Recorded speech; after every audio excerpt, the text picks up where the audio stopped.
Bismillah ar-Rahman ar-Rahim. Hello everyone and welcome back to the channel. Welcome to another Liverpool show, ladies and gentlemen.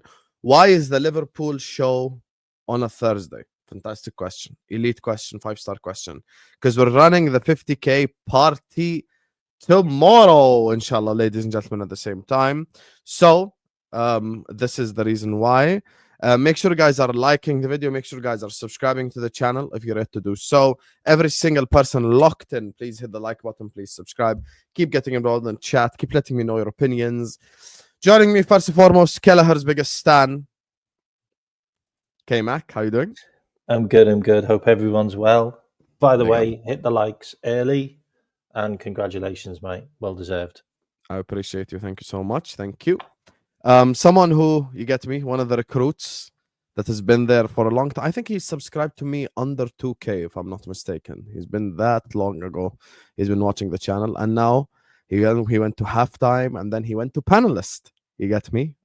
From the mean streets of New York. And like Mike, I think Mike. You know, if you really want me to explain the origins, it was actually you were at. The first time I saw you, you were at, I think, 1.1, and this was before the 2022 Champions League final, and it was towards the end of the season, and you were being overly negative about something, and it pissed me off. So I went into your comment section, and I said my opinion, and then the Champions League final goes by, and then the summer goes by, and then I started watching a little bit more and a little bit more, and then I started watching the watch-alongs. So it went from, you know, hater to okay, I understand a little bit about what he's saying, but I think your account was at like 1.2k, and I think when I first started watching the watch-alongs, you were at like 100, 150. That was back when, you know, Steve was always on the halftime shows, and I think Ibrahim was always on the halftime shows. This was long before Tabang. I think Velv was always there. I think Albert was there. Yeah, that's like proper OG times, right? And no one ever had their. No one ever had their cameras on either. It was always just like, you know, the bubbles. But what was that? 2.5 years ago? It was the first time I saw you. Yeah, that's a long time ago. Come a very, very, very long way. Yeah, appreciate you. Thank you, Mike. Joining us next on the channel, English version of myself, except he's been a little bit of a YouTube slag today because I've seen him everywhere. At this point, after we end the stream, he's going to be on AFTV. Man like Jamie is in the building. How do you, Jamie?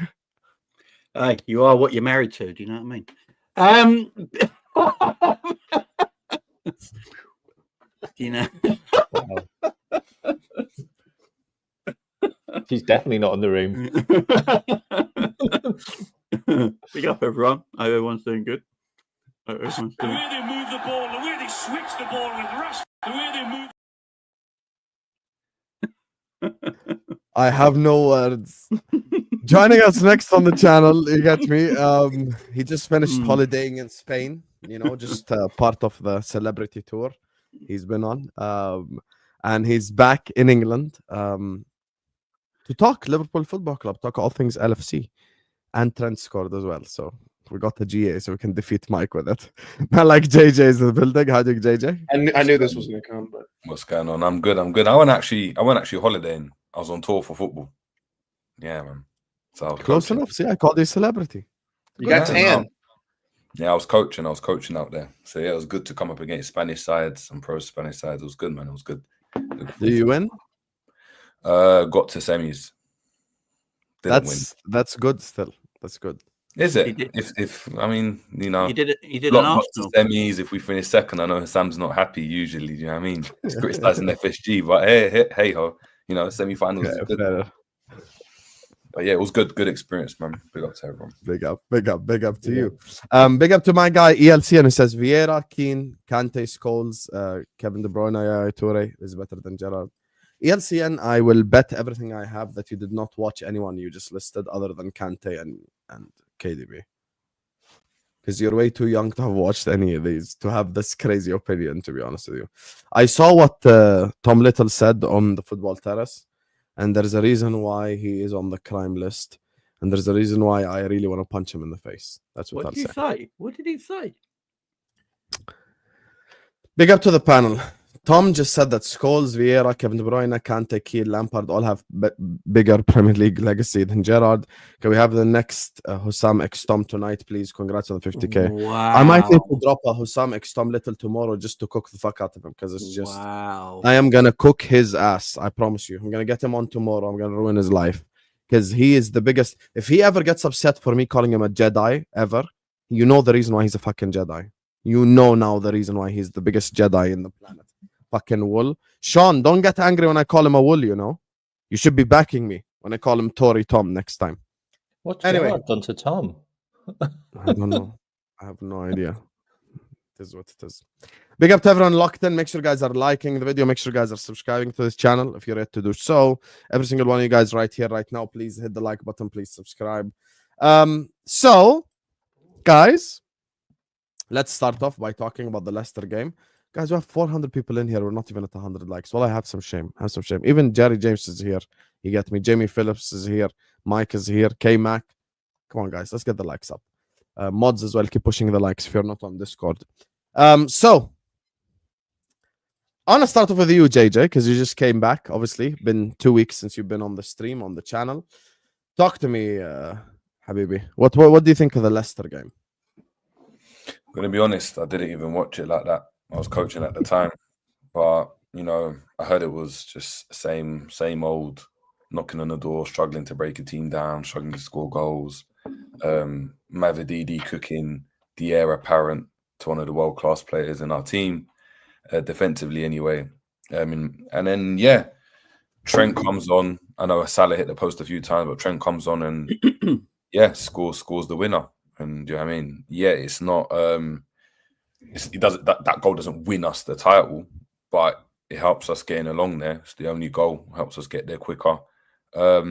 Yeah, from what I saw, it's an all right game.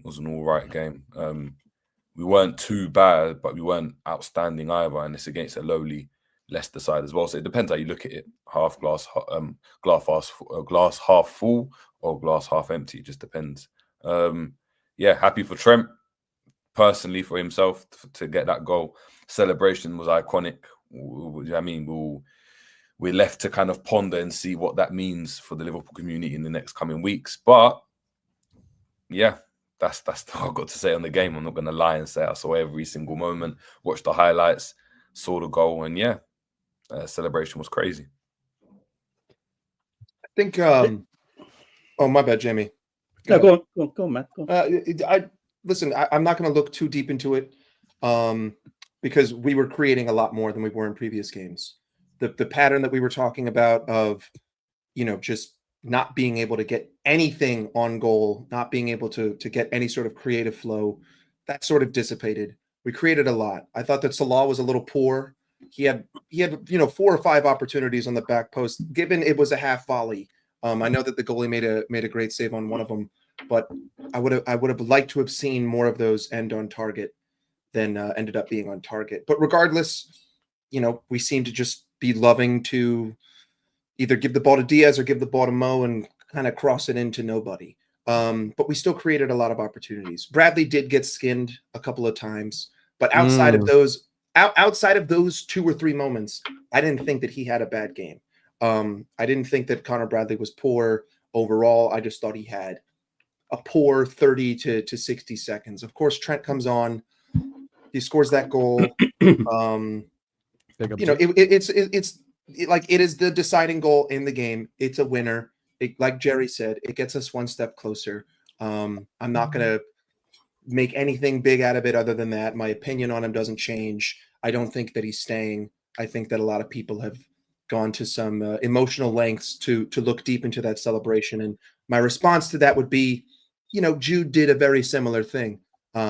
And just look at how that all ended up. But, you know, big win. Now all we need is a draw or a win on Sunday.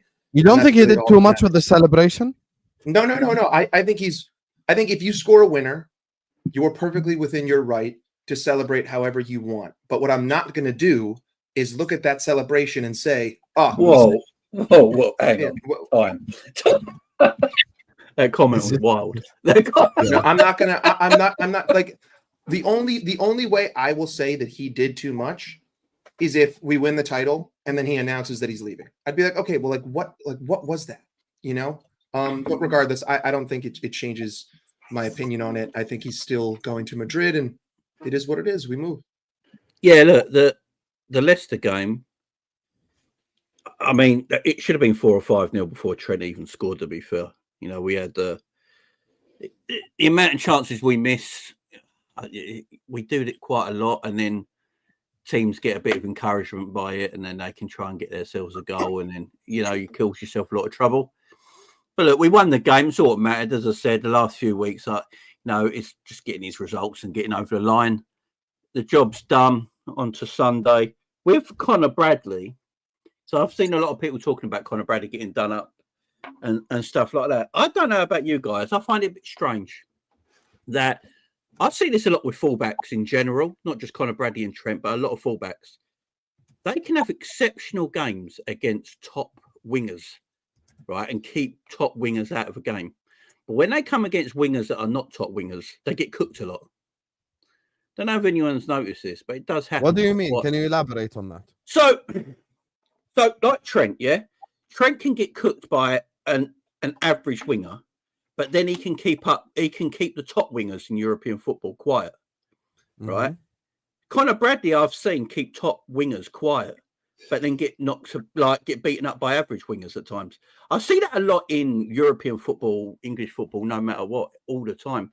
And I think it's just something about fullbacks that they feel like when it's a top player in a big team, they're on their A game. They can keep them quiet. And when it comes to, you know, not so good wingers, but they're tricky and they cause teams hassle and all that, they're the wingers that usually fullbacks get done by the most in general, is them kind of wingers. So that's why I don't look too much on. Do you think we exaggerate this defensive thing because we grew up listen, we grew up watching football here, Jamie.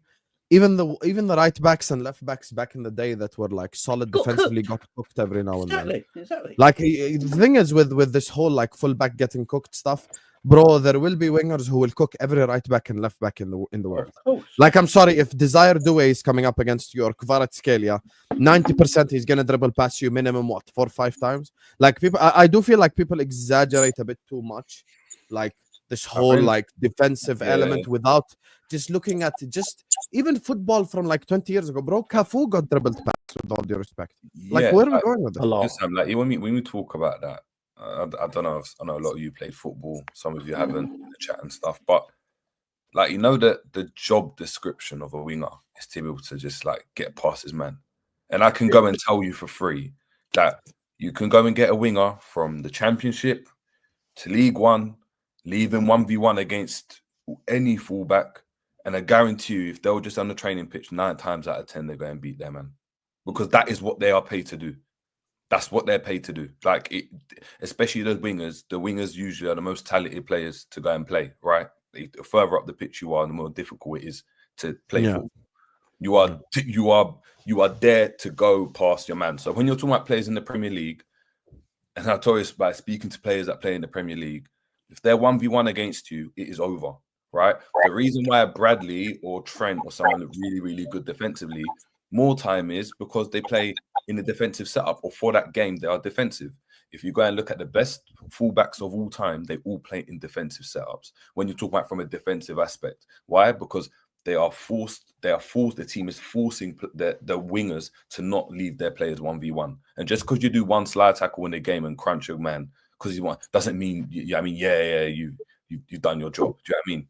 Clearly sending a shot to Bradley there. You know, there's also 1v1 will get cooked. Clearly sending a shot to Bradley there, obviously. Can I mention the game? Bradley or Mbappe, we all know what you meant. Yeah. No, Bradley and Mbappe, that's what I'm saying. But same with Trent, you know, when people are like, oh, there you go. Yeah, but I've seen Trent like lock up Leao. I just think this fullback conversation has been so like people just want the defender. But Husam, but when you're saying lock up, I think people need to understand it's not lock up, and there's a variety. It's the team were defensively solid. If they had just I agree with you. All I'm saying against Leicester, like they do against Leicester, or when it was against Forest, it was like, yeah, that's fine. We're just gonna leave you 1v1 because we're so like confident that Salah will do the damage. Why are we going to be defensively solid against Leicester? Why are we going to be more defensive? Exactly. They haven't scored a goal at their ground in like the last 8 games. Like their actual goal scoring record at their own ground has been absolutely horrendous. Since December. 4 Yeah, months. so we're just not going to be that bothered. And the Mbidi guy, isn't he like a main striker normally? And he got lobbed out on the wing.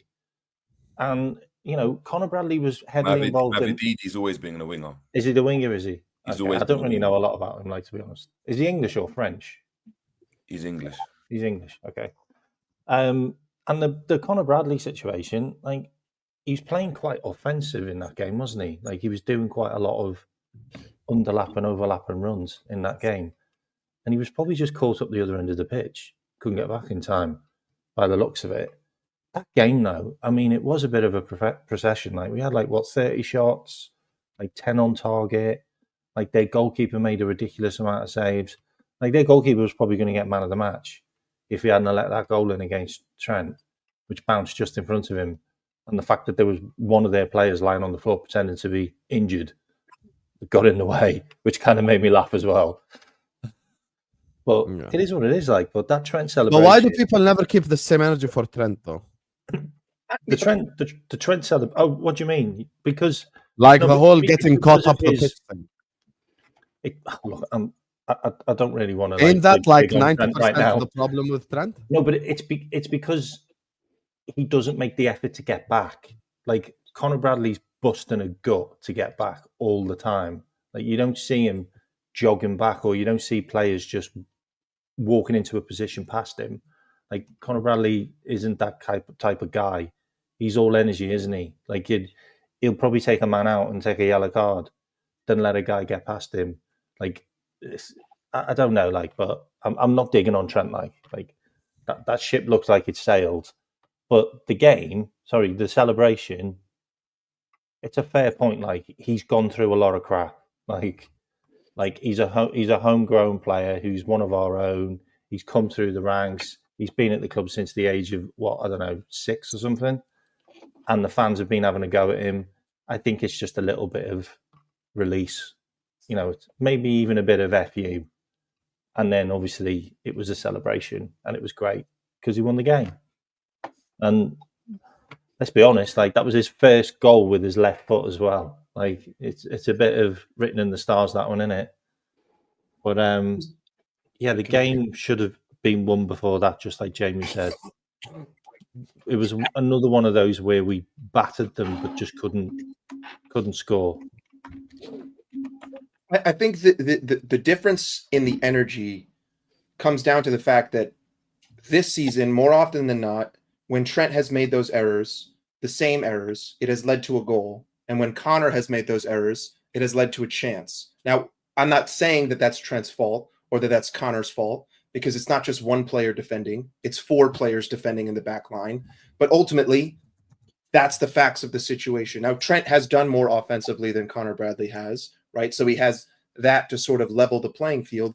But I also just think that, even I'm guilty of this. I just think that we look at defensive mistakes and we hyperanalyze them. When in reality, if you were to look throughout every single game all season, we could probably find an infinite amount of mistakes that every single one of our defenders has made, including Virgil. Because if you look at that play where Conor Bradley gets beat and then they hit the post, why aren't we looking at McAllister for that horrendous close down job on the striker? Why aren't we looking at Virgil for being physically weak and not being able to get into the center of the pitch? Like, yes, the first man gets beat, but so do the next 2. And then he gets a free shot in the center of the box, and then it hits the post. Like, at some point, you have to be a little bit objective and put your bias to the side. And I clearly have a bias. I understand that every goal, exactly what I was about to say, literally what Sean just said. Every goal is a combination of errors. We understand. We are all in agreement. We're all footballing people. Yes, as an example. Okay, I'll give you an example. Yesterday, you guys all watched Arsenal Palace? Yeah. Yeah. Raya puts Saliba under pressure. Saliba makes a mistake. Odegaard is not there. So despite the fact it's a Saliba mistake, still 2 other people are involved. You get me? So unless it's I give you a crystal clear example. Let's say Robertson against Fulham, mistake. Remember when he just gave the ball to Iwobi? Mm-hmm. I think it would be fair of me to say that that's a singular man mistake. The question that I'm posing is, and this is to Mike, and this is to even Jerry who supports Trent, this is to everyone. why is Trent not shown the same exact energy? As in, the reason why he got caught up is because he was high up the pitch creating chances for us. But this is logical. But no one ever brings this up for Trent, though. Because it's the guts and glory whole thing, isn't it? If he was sprinting back and his veins were popping out of his head and he looked like he was trying, a lot of people, to be fair, it seems like a lot of Liverpool fans, that's all they need for a player, really. If you show guts and glory, then it's like you're given a pass, which for me is like a bare minimum, really. But we've seen it. Flanagan got a chance just for doing that.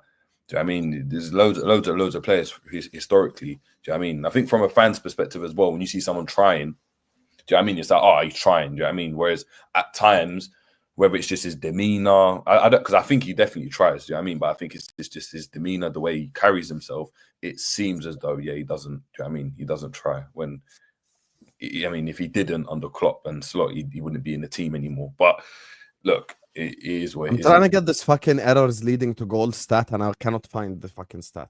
I can see that you're working on something. Yeah, where is this error? Where does anyone know? Do any of you, can any of you get it up? Where is errors leading to goal? Like in one I'll tell you team. what's funny though, someone's just wrote in the chat. This makes me laugh though. It's like when Robbo makes a mistake, he tries really hard to correct them, but he ends up making it worse.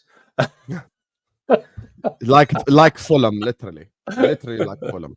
I mean, I also just think that, like, we're talking about Trent, who people consider to be one of the best right backs in the world, and then we're talking about a 21-year-old Irishman. Like, there's inherently, by default, going to be different energy for each of those players, because one of them has won a Champions League and a Premier League and has been starting for this team for 8 seasons, and the other one is the brand new kid off the block. So, there's just going to be inherent differences in the way you analyze both of those players, and I don't think it's fair to do a like-for-like one-to-one comparison, because they're not like-for-like one-to-one players. They just play in the same position on the pitch.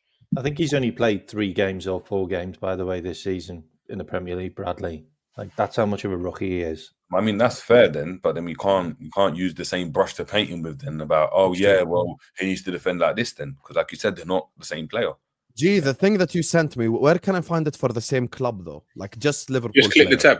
Just click, like, you can choose which tab you want in it. So you pick a team. Oh, it's letting me filter by nationalities only though. Okay. Ultimately, I just feel like a handful of mistakes have cost us severely in certain matches this season. And those mistakes are attributed to Trent. Now, whether you view that as bias or you view that as just hyper-focusing, like, that's just the difference between the two players. I can look to a few games and I can say, you fucked up there. You were out of position. You were lazy. I lost points. Now, it doesn't really matter because we're going to win the league anyway. But, maybe that's just because now we're at the end of the season and I'm just not having the same energy because it's not December or it's not January. I just think that, you could view it as being a little bit unfair, but, when you get said, when fans say that you're one of the best right backs in the world, the criticisms aren't always going to be fair, and it's justified by that because you're supposed to be one of the best or the best, self-proclaimed by some Liverpool fans. You do know when he goes to Real Madrid, he will be the best right back in the world. And all the rivals that hated Trent will then say that. That's the man. All of a sudden they hate him. Yep. Yeah. I think that's a different thing. I don't think it's going to work out, but that's just the difference in opinion. Guys, the maximum Liverpool player with errors leading to goal is only one. Robbo. One error leading to goal max. Like Virgil, McAllister, Kelleher, Allison, couple of the guys who have that stat. Curtis Jones has one, of course. I think what's crazy is just the biased as well though. Like, and I'm not talking like Liverpool fans, I'm talking non-Liverpool fans. It's like they always talk about Trent being incredibly offensively, and then they go, oh, but he's not very good defensively. But then Robbo doesn't get talked about like that by anybody. Like, even when defensively he's been absolutely dreadful for quite a while. Like, I'm talking like maybe 2 years, like even longer. And Trent still has that element that everybody talks about. Like, And it Yeah. probably is just demeanour. Like, it probably is just demeanour because defensively, his numbers have been great this season. Like they just Guys, I have. just It's been double like checked. night and Trent day doesn't from even previous have seasons. Trent doesn't even have an error leading to a goal this whole It's season. crazy, isn't it? It is crazy. 0 errors leading to goal, literally. Yeah, but what's that define? Like, how do they define an error? Because the United game, that's an error. Like, in my mind, that is a defensive lapse. That's I don't an think error. he was the one I to think blame the for problem the with that, goal, Mike, is though. that's all subjective, though. Like, we can Yeah. only go based off of how they perceive to be an error, which is Trent has not made any errors leading to goals. So the reality is, you may, and I'm not saying you're wrong, like you might see that as an error, but they don't. So it's like now we're just going with just being, oh well, I perceive this to be an error. Or some people who say, oh, when someone just taps someone the ball, but he makes a 60-yard run and scores a goal, that shouldn't be considered an assist, like kind of thing. It's just one of those, isn't it? So I think that's the thing with Trent. Like he's going to be scrutinized, man. When you're the best, when you're at the top, people are going to shoot you down, and they should do. You're at the top for a reason. You're there to be shot at. Like that's the whole point of you being at the top. You're not there at the top to be hidden and quiet. Like if you're, like Mike said, like if you're not performing well, or people don't perceive you to be performing at the level that we know you can consistently, bro, then you're gonna get, you know what I mean? You're gonna be thing. But Jerry was right as well. Like I do think that we, as football fans in general, guts and glory is like, oh my goodness, like this guy puts in so much effort because he made a tackle, and I'm like, yeah, I kind of expect that. Like, does that mean he's better than such and such, or he's doing more than such and such? No, it just means he's done his job. Do you know what I mean? There's nothing more. Do you know this? All right, the way we defend and the attacking fullbacks we have. Do you know the mad thing is though? We always have one of the best defenses in Europe or the league, no matter how our attacking our fullbacks are. So if you look at Arsenal this season, you'd say structurally, on the eyes of people, they are probably better defensively than Liverpool on a Structurally, yes. Structurally. Yes. But we have more clean sheets than them, and we're only 2 goals less than them in conceded this season. Yes, but we're better at one-on-one defending. Yeah, so it all depends what you want your defenders to do. If you've got Virgil and Kmack as your centre-backs, for me, you can let your full-backs do what you want, in my opinion, because you've got 2 excellent world-class centre-backs there. You know, the thing is, though, with Trent's all about risk. Yes, you know he's going to be not as good going backwards as he is going forwards, but what he gives you going forwards outweighs the negatives, don't it? So that's why Real Madrid won. Yeah, it does. That was me and Jerry's argument from like fucking 4 weeks ago. Real Madrid don't want Reece James. They don't want Robbo. They want Trent Alexander-Arnold. For the simple fact is, there's no fullback for me anywhere in the world right now who does the positive stuff he does going forward that can affect games of football. If you look at Real Madrid this season, look in the Arsenal game, they got no one who can pass through the lines. They got great midfielders, but they're not passers. Trent would definitely help them unlock the game 100%. Yeah, Mbappe's runs will be 100 times better next season because of Trent's delivery. You know, he'll be able to move off the defender a lot quicker instead of coming deep because Trent has the ability to find space and find that ball. That's why he's the best in the world at what he does as a right back. So yeah, he's going to be a big loss to Liverpool, but yeah, I think people are starting to see that he's a correct. But is it fair to say, based off of evidence, that Bradley is not ready yet to be the starter? Fair? No, I wouldn't have Bradley as my starter. You need him in the team. Like, I do think we need to sign a right back, no? No, you have a rotational right backs next season, a bit more experience than Bradley, just rotating all season. Just do that. Let me ask you a question. Chat to me, though. Leicester game. Does it give you, without telling me names or anything, does it give you any indicators for what you want this summer? And tell me your overall thoughts on the game as well. I didn't watch the game, to be fair. I only saw the highlights. But from what everyone said, no game between now and the end of the season is going to tell me anything that I don't already think, if that makes sense. I think the season that stopped like 10 games ago, where we kind of know, okay, I want this type of player. So yeah, and I mean, look, Liverpool got the job done, and it was literally one of them. At this point, that's why I can't even do an analysis on the team and the performances because it's pointless. Like no one cares. You know what I mean? We're literally one win away from winning the league. No one's going to be bothered. So yeah. That's that in terms of the game. But in terms of players, now I think most people anyway, now know, okay, I want this type of player. I want that type of player. I think we need this. I think we need that. Trent even coming off the bench to score the goal. I can only guess. I mean, I don't know, but from looking at the stats and stuff like that, like Liverpool don't seem to have anybody who's that really creative like that, who can kind of create from just really out of nothing. Bar maybe Salah, of course, he can do that. Trent obviously offers you that, but I also think that Liverpool structurally are not set up in that way though to have anybody outside of Trent or Salah to be the creative kind of player in the team anyway. So I feel like maybe if you got a player like that, he would have to change the way he plays, and then maybe you'll start seeing other players come into the fold a bit more. But yeah, I think everyone's made up their minds now. Everyone knows. Let me ask you a question, G. I want to ask you a question before we as well expand on transfers and the Sunday's game and stuff.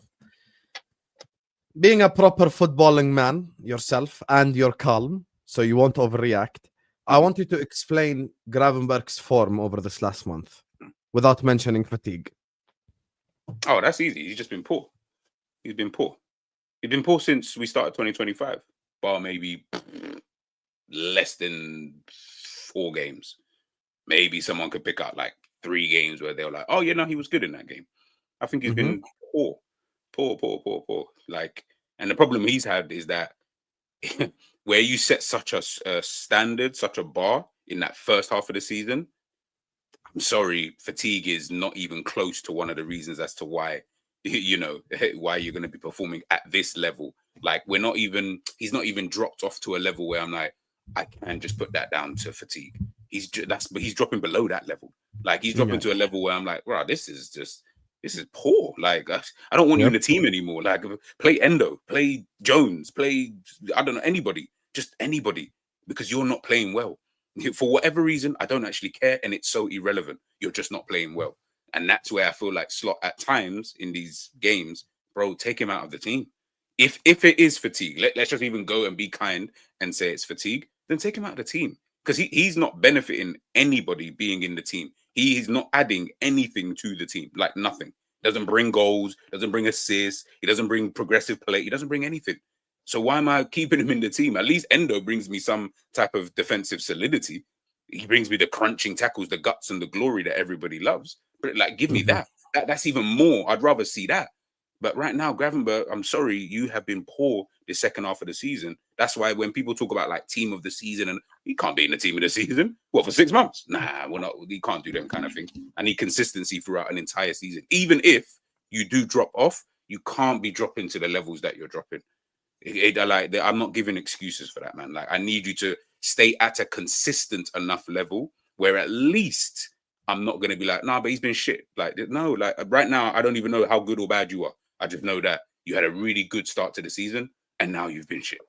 Like, I've not really watched. Can I just say something on that? 2 secs. Like, this was on Sky Sports today, by the way, and this kind of blew me away. So, this whole performance and form thing, I think, is just being completely blown out the window.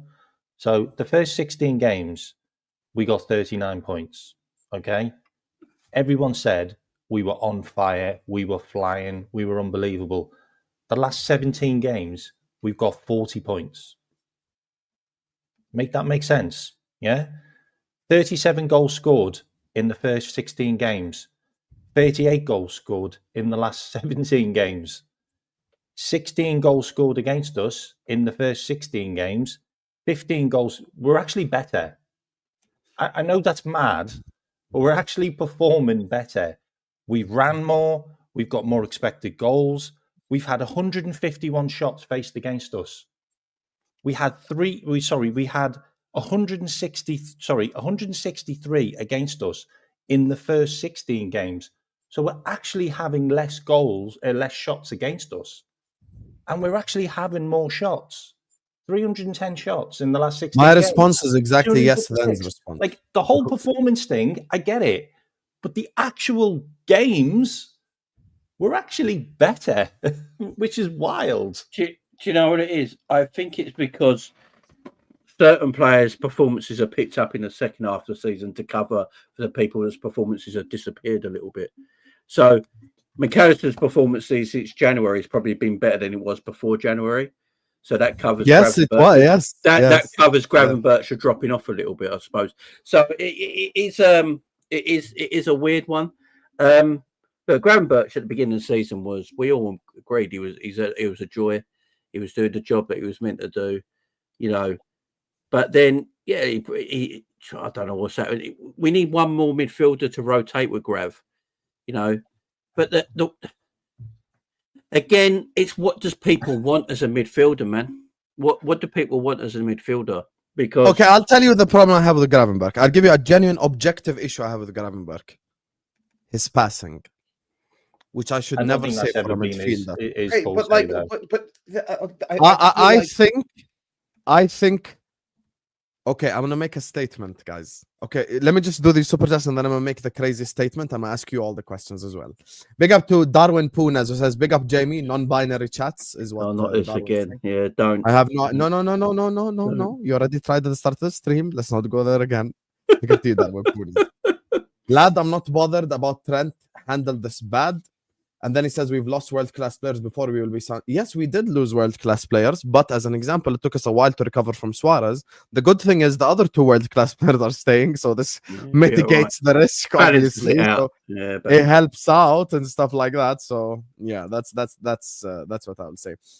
Before I ask the question, I'm gonna drop the bomb, and I don't want us to move talk about transfers, Huijsen, blah blah blah, midfielder, all that type of stuff. Big up everyone locked in. Make sure you guys are all liking and subscribing. Also, quick reminder to everyone who's made it this far. All the guys' channels in the description. The Jerry James Show, GTVFC, Mike Das LFC, Liverpool Chats, and the Kmack channel. They're all in the description. Please give them a subscribe.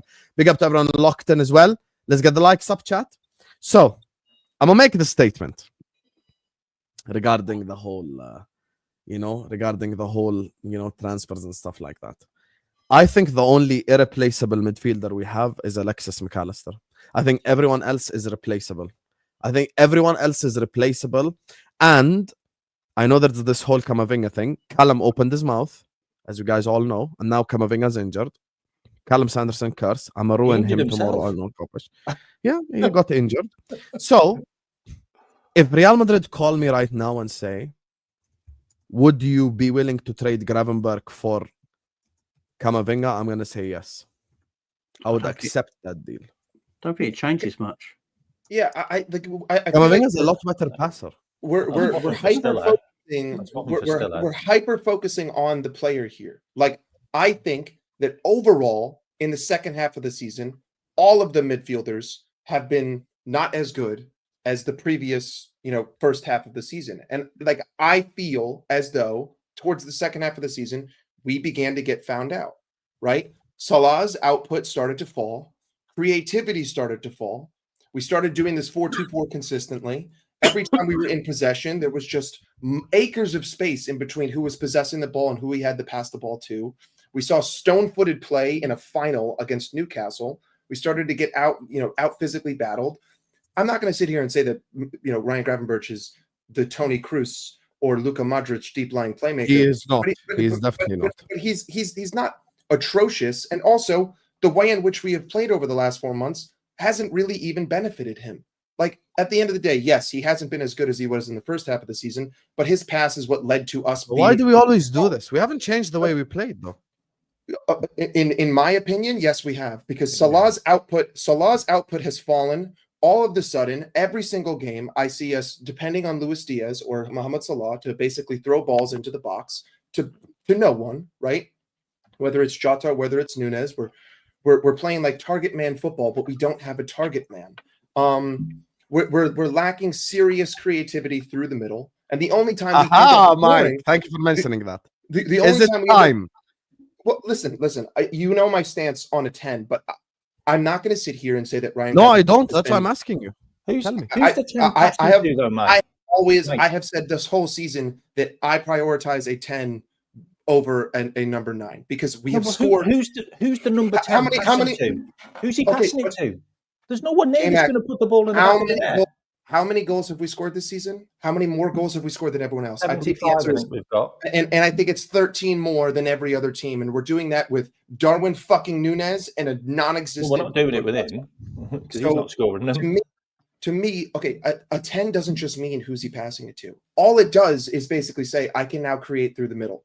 Because right now, our biggest problem is that we are forced to create from wide, and we cannot create through the middle unless McAllister decides to say, fuck this. I'm going to pull a shot. I'm going to pull a shot from outside the box. Or Gravenberch says, fuck this. I'm just going to throw one in through the middle. It bounces off Tarkovsky. Oh, okay, Luis Diaz is there to save the day. To me, I just don't feel as though we've been as cohesive. I feel we got found out tactically a little bit, especially against PSG, especially against Newcastle in the final, even Everton away, even Man United at home. But I don't want to go too deep into any player because I think that overall in the midfield we have been poor. And it would be unfair to Gravenberch to just point the finger and say, you've been shit. You need to be rotated. Because Szoboszlai has been equally as shit in certain games. McAllister has been equally as shit in certain games. And I think it just comes down to how we've been playing. Do you know, That's all. I look at midfields differently, maybe. Our midfield is not aesthetically pleasing, I get it. And they don't do what a lot of people want our midfield to do. Never has been. But Never the problem has is our midfield works. People might not like it, but it does. I think it is aesthetically pleasing. Like, no, you know, so what I mean easy by on this, the yeah? eye. So Easy on the eye. everyone wants a number 10. I had an argument last Friday on this channel about Shirky, yeah? And what I mean by it, and people might not, if anyone's heard the Szoboszlai interview yet on Sky Sports, this is what I mean by it. Yeah. Szoboszlai says 40% of his game is having to defend and cover because Mo Salah doesn't track back, right? And we have an attacking fullback.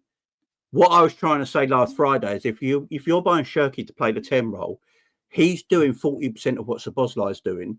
And in a few months' time, we'll get the same people that's moaning about Szoboszlai's output will moan about Shirky's output because he's doing the box-to-box covering and stuff. Because that's the way we play. Because Salah didn't track back this season. He's not tracking back next season when he's a year older. You know what I mean? Nothing's going to change there. And if Conor Bradley's your right back, he's up and down attacking fullback. So nothing's going to really change. But can I ask you a genuine question? Why didn't we just go sign Conor Gallagher then? Because Szoboszlai's a far better footballer. Everything you just described genuinely. We were looking at him. He's a far better footballer. Szoboszlai's a far better footballer. Szoboszlai is definitely a better footballer, but I'll give you the same explanation that I gave, which a lot of people in the chat, even after, like in the comment section, they were like, I hear where Husam's coming from. Now Trent is leaving. We are in agreement. Trent is gone. He's gone to Real Madrid. Yeah. He's off, yeah. Robertson is gone as well. I'm going to get Kirkes, whoever the hell I'm going to get, okay? It doesn't matter. I'm going to have two traditional right back and left back, which means those guys are now going to hold their own defensively. Salah does not track back. I'm in agreement with you. I have no problem with saying you're 100% correct. However, if I now have a traditional right back, traditional left back who are running up and down the flanks, and I get a number 10 to play in the team, I think just from a technical perspective and a creativity perspective, that will actually allow us to keep the ball a bit more, if anything. It will allow us to have more possession. We would have to defend less. Because I think the issue with us is, and we saw this the most, which game? Newcastle away. Remember St. James's Park first half? We couldn't play out of the press to save our life. We just could not play out of the press. Those three like midfield thugs in Newcastle, every time we got the ball, press. And we were pressed to smithereens. The problem is, what teams are doing now to essentially slow down Liverpool is, as soon as Gravenberch gets the ball, press. There's only so many Cruyff turns you can do in a game. Which is why a technical number 10 who is able to create and takes risks won't allow other teams to press us as much, specifically given the fact that I'm going to have two fullbacks who are fresh, can run up and down the pitch, who can put a cross in, who are really good on the football. So it allows us to change the whole dynamic. Some people would say, actually, that we're now kind of making up for two players, Trent and Salah. We're kind of like... And Robbo. No, I'm saying in terms of like players who need help defensively, if you would like. Happy? Like I'm saying like he's someone to cover in for them and blah, blah, blah. We can't get the ball out of the back now from Robbo's side anymore. I agree with you. That's why he needs to replace. So bad this season. To that point, if it's as easy as I'll just get a number 10 and put him there, then why hasn't Elliot had more game time? Why hasn't Szoboszlai been able to go and do it? Because the way Szoboszlai played for RB Leipzig, he plays for Hungary is completely different than what he does for Liverpool. So it's exactly, it's instruction, which goes to my point, which is I don't think if you signing a number 10 solves that issue. I really don't. I agree. I really don't. The only way it works is if you sign. How about a 10 and a 6? No, I think you can sign a 10, but if the 10's responsibility is still you have to go and do this job to go and help number 11 or whoever, Salah or Trent or whoever's playing on the right. Yeah, but side. Trent won't be there. That's my point. All right, then whoever's there, it could be Frimpong and he's very, very attacking also. Like we don't know what type of fullback we're going to get. We could get a very, very offensive one, just in a different way. If his instruction is still just to cover, he's still just going to go and cover and run around. Like it doesn't matter who's playing there. Hence why Szoboszlai can probably go and play. I'm saying if you're going to get the 10, you need to change the way Liverpool go and play. And yeah, but that's what I'm saying. I think yeah, we will but then change. if we change the way we play, then you have to look at the role that Salah's going to play, and that's going to change, and the role that the forward's going to play, and that's going to change. But if we do sign Isak or a striker, I think that's going to change anyway. Yeah, maybe so. Or do I mean? Again, I don't know. All I'm saying is that if that number 10 whole argument. Again, I'd love Cherky. I'd love all those number 10s we're talking about. But if he's going to come to Liverpool right now, I'd rather just you go to another team. Because I enjoy you playing from afar. I don't want to see him come and then... but I don't think if we signed Cherky, we're going to do what you're talking about. Yeah, but I think we will... But think about it, right? Szoboszlai, when we signed him, did anyone here think, his main attribute is just running hard, and I didn't. No, we did not. I thought he was going to play as a winger. Main attribute still can't be that. That's the instruction that's being. Okay, my point is the following. I think we will change the way that we play next season because Trent's gone, and Trent alone is half our playmaking, and he's half of like us playing out from the back and the creativity and all this. Remove Trent, insert modern fullback. Just run up and down the flank. All right, so that's why I'm saying I think we will change. How come when Bradley plays? Playing the same. How come when Bradley plays, Szoboszlai's role is exactly the same? I don't see his role ever change. I don't think it's the same at all. I think Bradley playing and Trent playing is two different types of play. I don't think we play for 10. Trent and Bradley play completely differently, but I'm saying Szoboszlai's role. I have not seen a correlation where when Trent plays, Szoboszlai's less imposing or less, do you know what I mean, whatever, offensive in a game. I think when Trent plays, Szoboszlai has to be a lot more aware defensively. But what I'm saying is when Bradley plays, Szoboszlai plays exactly the same. You can't tell me that he's more offensive when Bradley plays. All of a sudden, he's unlocked. No, I can't tell you that because that's what I see. But Dom I do think Szoboszlai is more offensive when Bradley plays because he has to do less defensive work rate. But Dom doesn't play as a 10. I mean, he doesn't. Listen, he supports Salah. More as a 10. He supports Salah, and he also supports the forward. I'm not even disagreeing with your point. I do think we will change the way we play. Yeah, that's fair. If you think that, I just think it's a weird one, isn't it? From a manager's perspective, it's like, all right, cool. I know I'm losing Trent, but why would I change the way we're playing if this is won us a league? Okay, I'll tell you why. Do you think Arne Slot is currently watching our forward line and going like, I am so sick of some of you guys? I don't know if you saw in the Leicester game. But there's a moment where Jota missed like a two-yard header, and he just. You know what? No. He probably goes and like, oh my god, you've gone and missed. But he's not going to be looking at. He's not going to change the way Liverpool play based on one aspect of what's going on at Liverpool. He's going to. No, it's not one aspect. I'm agreeing with you. I'm saying it's all the different aspects put together. So I think he's coming in and he's like, oh, they probably don't play how I'd want them to play yet, and that's going to take a couple of years to go and get across. But he's probably thinking about it and be like, yeah, boy. Anytime he's speaking about these players, he's like, Szoboszlai, wow, I mean, what a player. And this, I just don't, like, do you know what I mean? I just, like, again, I'd want to see a different style of football than what I'm seeing right now. I'd want to go and see Slot's, I mean, final kind of like form, whatever you want to go and call it. I just think he's in a sticky predicament because the way you've played has got you to, you basically, I mean, you got knocked out of the Champions League, but you didn't lose in 90 minutes. It was on penalties, which is like, can happen. It's football. And you've won the league. It's like, you got to the final as Jerry, the way he's going to look at it is like, can we get more efficient as opposed to, do we just before Mike goes, okay, you're talking about aspects of the game. Me looking at it is, it's not a matter of remove Szoboszlai, insert Cherky. That's not what I'm saying. I'm saying I've now got traditional right back, traditional left back, target man striker who's going to score plenty of goals. Okay, so I'm building around that. I'm saying alongside the Salah playmaking, because Trent is gone, I need now another playmaker to help me create chances. So I'm saying in that aspect, modern right back, modern left back, up and down the pitch, striker like Isak, like whoever we get, okay? Like Isak, whoever, but just a striker who can put the ball in the back of the net and is an offensive threat, box threat, all the type of stuff. Yeah. Around that, I need a striker. And with Szoboszlai, what I would do is I would make him part of the DM rotation. Szoboszlai, McAllister, Szoboszlai, Gravenberg. You get what I'm saying? So it would be like, that's what I would do. If we're playing like lesser opposition, let's say we're playing, I don't know, whoever get promoted, Burnley at home, right? Obviously, Scott Parker won't come to Anfield to attack and try to score goals. Let's all be objective here. So against them, I would run the Gravenberg McAllister double pivot with Cherki up ahead.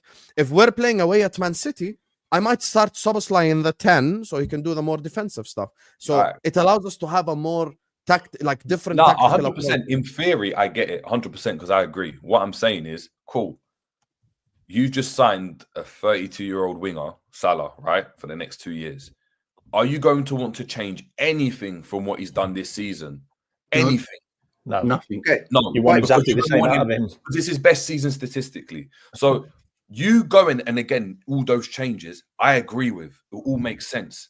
But that then has a massive impact on what you see with Salah. And ultimately, what you've done by securing Salah is say for the next 2 years, we are going to try and maximize the player that he is. The only way you can maximize it is by playing to his strengths. So if Salah doesn't want to drop off, guess what? That number 10 is going to have to do the hard work. If that fullback wants to go and make an overlapping run, but Salah's out wide, guess what? He's got to make an inverted run. If Salah decides to cut in, he's not going to be able to invert. He's going to have to make an overlapping run.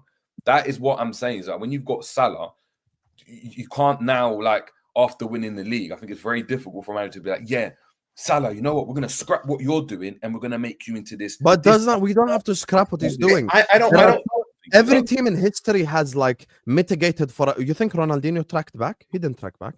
Like the best players in every team. Hazard didn't track back. Ronaldo didn't track back. Messi didn't track back. No, they didn't. They didn't. But what I'm saying is the teams were geared. We can make up for one guy. The only way, for me, the only way, right? The only way, like in Isak, right, or the way teams play from how I've played and okay, say we sign Isak. Isak. So Isak, let's say you sign Isak. The dynamic of the whole thing changes. No, but let's say you sign Isak. No, but what happens, and I've seen it, is if you sign in Isak isn't going to be, he's not going to play the exact same way he does for Newcastle. He's going to have to adapt to what Salah does because it is Salah, right? It is Salah. Same way with Cherki. If you sign a Cherki, right now, Cherki's the main man at Lyon. The main man. Yeah. Give him the ball, he's getting it, doing whatever. If he comes to Liverpool, that is not the way it's going to work. They're going to be like, hey, I understand what you're saying. I'm not disagreeing with you. But there's another side to that coin, though. No, 2 seconds. 2 seconds, mate. We're totally over-analyzing this.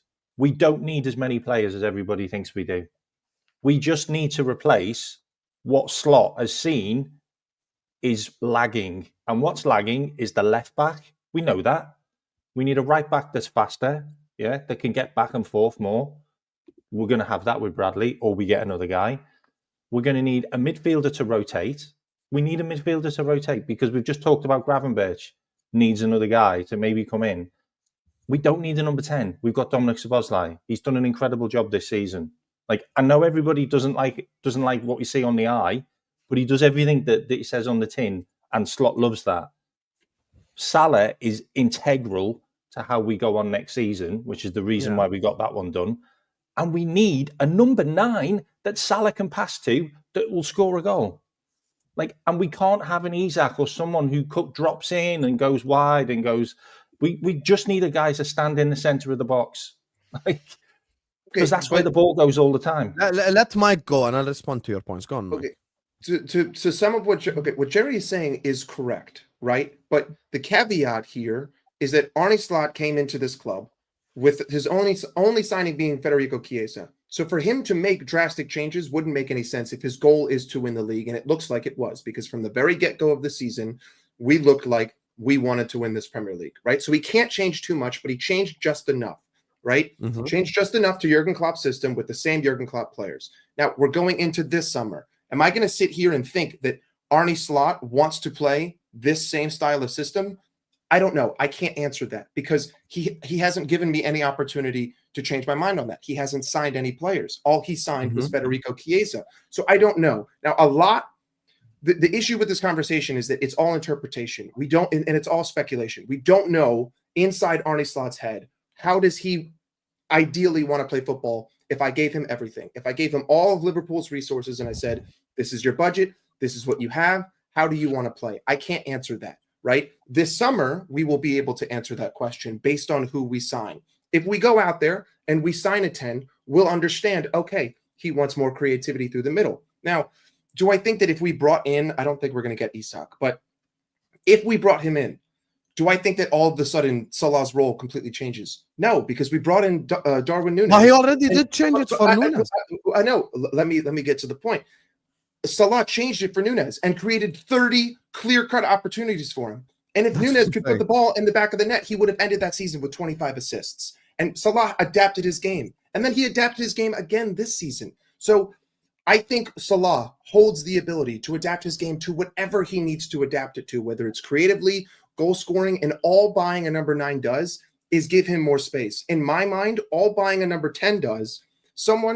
Listen, I just don't think that Szoboszlai has shown it. I think he has the ability, but for some reason, mentally, he just hasn't been willing to show it. And that's creativity through the middle, taking the risks, taking the game by the fucking scruff of the neck and saying, I'm going to make something happen. If Cherki's that guy, whatever. All it does is buy more space for Mo. If I have a threat in the midfield through the middle consistently, I can't double and triple Mo because I know the ball's going to go there. When Szoboszlai has the ball on the edge of the box, 9 times out of 10, he's looking to his right. Where's Mo? Oh, Mo's doubled. What do? Pass back. Now, sometimes this season, he's gotten into the box. He's scored goals. Amazing. But I lean more on the side in terms of my preference to what Husam is saying. But it's total speculation because... Hey, can I just break down what I mean to Jerry? I want to break it down. I just opened up something in a new tab. I just want to explain to him what I mean in terms of just like the breakdown of the actual team. This is Liverpool. No need to complicate it. 4-3-3. Okay, just make it simple for everyone to understand. I just want to explain to Jerry what I mean with this concept, right? This is Trent. Can you see me drag the thing or does it not show on the share screen? Yeah, sure. Okay, so Trent is not what I mean by modern fullback, right? Trent is not doing this all the time. Trent is doing this, and sometimes doing this, and sometimes doing this, and sometimes doing this, etc. Like Trent is the Joker card. You know when you're playing cards, Trent is the Joker, right? So Trent is someone that is always occupying many different positions in attack, and sometimes creates from the middle. You might see on the counter-attack, Trent here as an example, and Diaz making a run like this, right? So he could get him the ball like into there.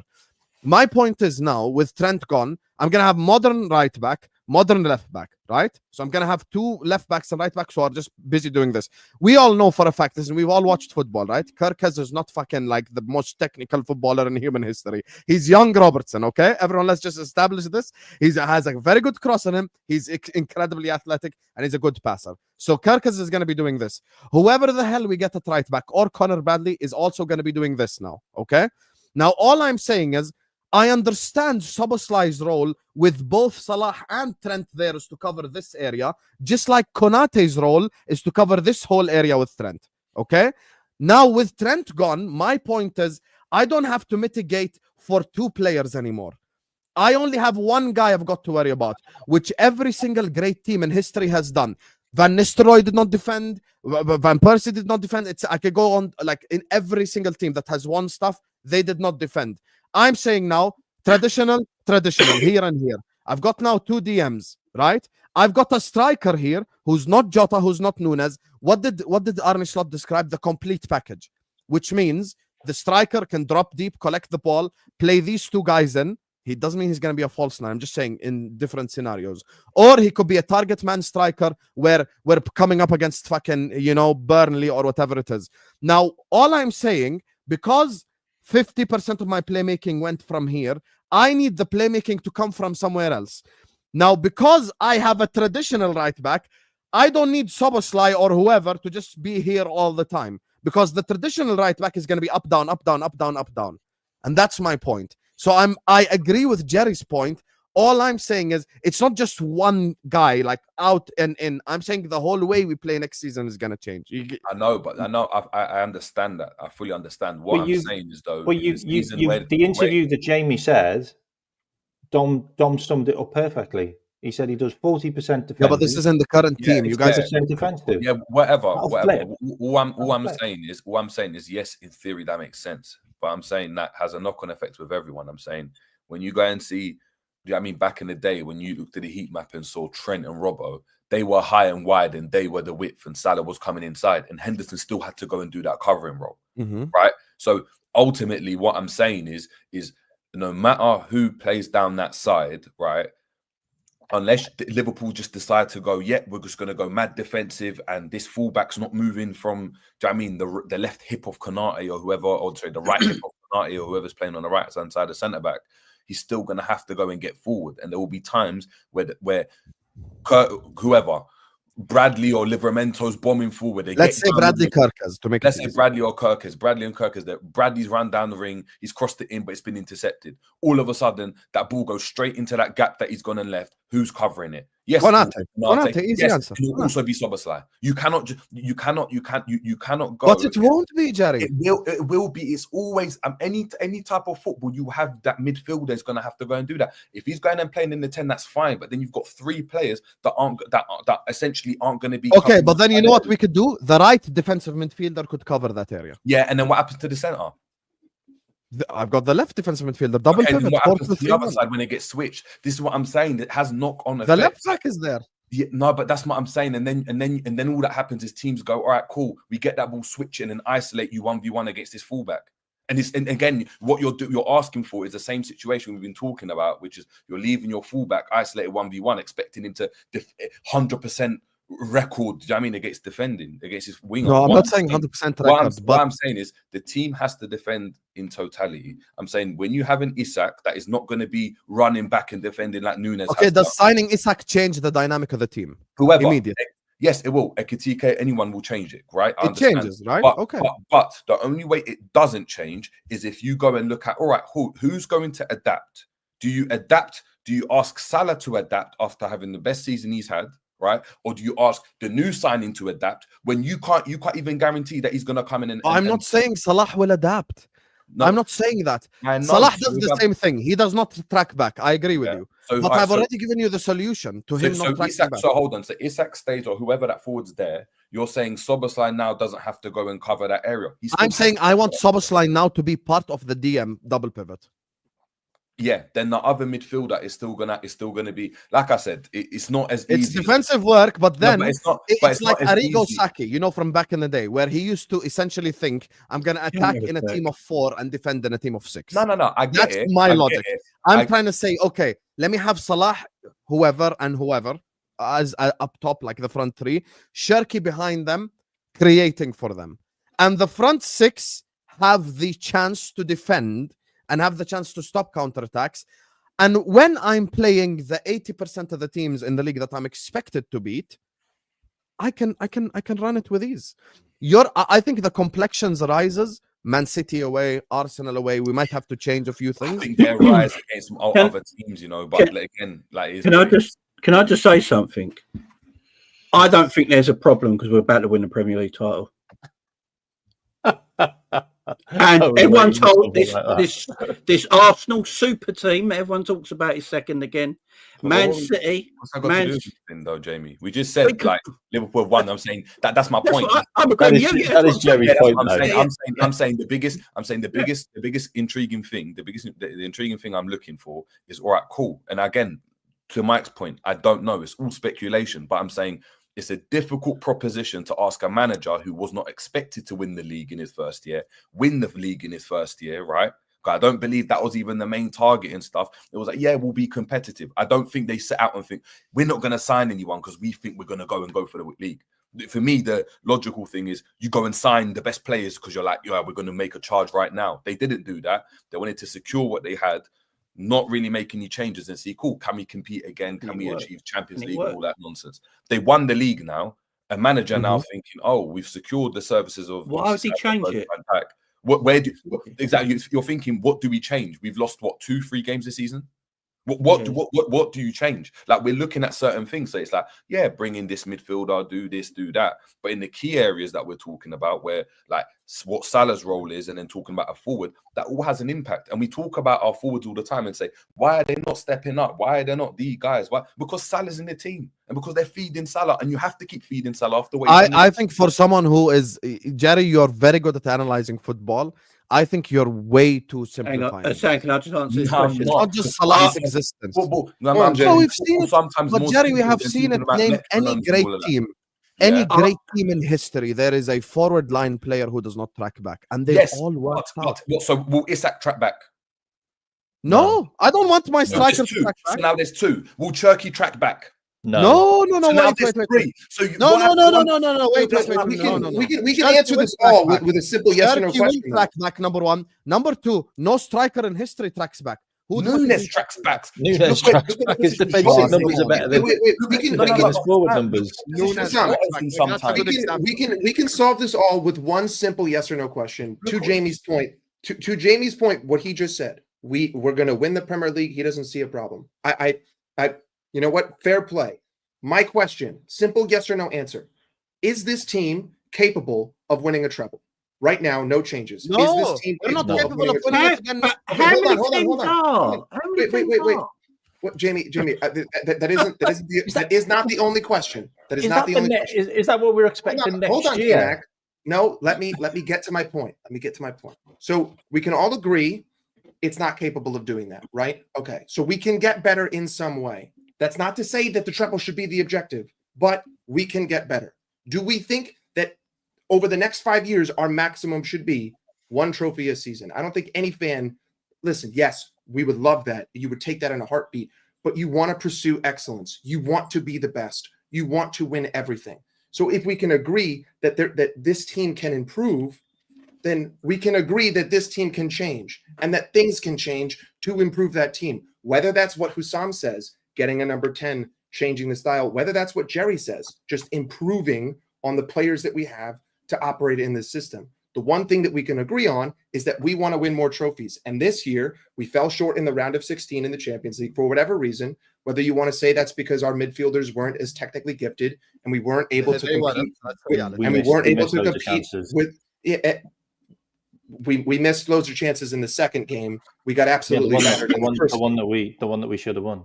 All I'm trying to say is that this team can improve. And yes, you can look at the season and say we've won the Premier League. There's nothing that we can do to improve this season. Okay, but there's a question to Jamie and everyone. I want to win more. Mike is agreeing with my point. I'm asking you all: if we ran back the same exact team, are we going to win the league next year? Same exact team? No team does. You have to make changes. But my thing about all this stuff, is so someone in the chat just said, "But Jamie, we didn't win the Champions League, so you're all right with this." So Real Madrid would say they improved in the team from this season and then last season because they bought Mbappe. They just got knocked out of Europe by Arsenal, who are finishing runs up to Liverpool in the league. They can only win their league, right? PSG win their league, fair enough, but they could still be knocked out of the Champions League by Arsenal. Barcelona might only just win the league, and everyone is talking about, Barcelona, the greatest thing since sliced bread this season. They got this player, that player, right? But they might not win Europe. This whole thing of winning your league and winning Europe in the same time is extremely difficult and not a barometer we should look at. The barometer we should look at year in, year out is winning our league. And that's the barometer we should look at. I agree. So build a team to win your league every year. And if you build a team to win your league, how would you do that, Jamie? Tell me how. Your team is strong to go in other competitions. That's where I look at it. Okay, tell me, how would you do that next season then? What would you change in order for us to go again? We need a new left back, obviously. I think an athletic left back that can get up and down. We all agree. People might not like it, but the Premier League is a transitional played football league. It's power and pace. The only team that don't really do that is Man City, right? Correct. Go and get yourself a quick left winger, athletic, young, get the ball in, cross. We need an out-and-out striker that can take the goals off Mo Salah and make him a bit more creative. We need a central midfielder to rotate with Gravenberch in that DM area. We're probably going to need a right back and a left winger. If we get them with the players we got already in our club, playing the way Slot wants to play, I don't see why we can't go again next season. I have no problem with a single word you said, and I agree with every word you said. Carragher says we need 6 players. I say we need 5. So I'm in Right, yeah. agreement with you. Essentially the only point of disagreement is, do we sign a 10 or do we sign a 6? That's basically the point of I think if disagreement. you sign a 6, you probably get a bit more out of Szoboszlai because then Yeah. you can give him a bit more license. 100%. I'm be a with bit you. more I don't risky. deny that. All I'm saying is, given Szoboszlai's traits, which we always talk about, I want him to become part of the DM rotation. That's all I'm saying. So you I'm just saying so make you could Szoboszlai be literally one of the swap. guys. You could literally swap Dom and Mac around for me. Yeah, You that's really all I'm saying is, okay, That's Dominic what I asked for Szoboszlai, like half the today, season. as an example, today we're going away to City. We might not have as much of the ball. Szoboszlai, you're starting. But when I'm starting against Burnley at home, Szoboszlai, I don't need you. Gravenberch, McAllister, double pivot, Sherky ahead of them. That's all I'm saying. Yeah, I hear that rotation. That's fine. You do know why? Like everyone knows why Szoboszlai plays further up, though. It's because out of all our midfielders, Szoboszlai is the only one with the athleticism to go box to box and get back. Yes, and defend. yes, That's 100%. why.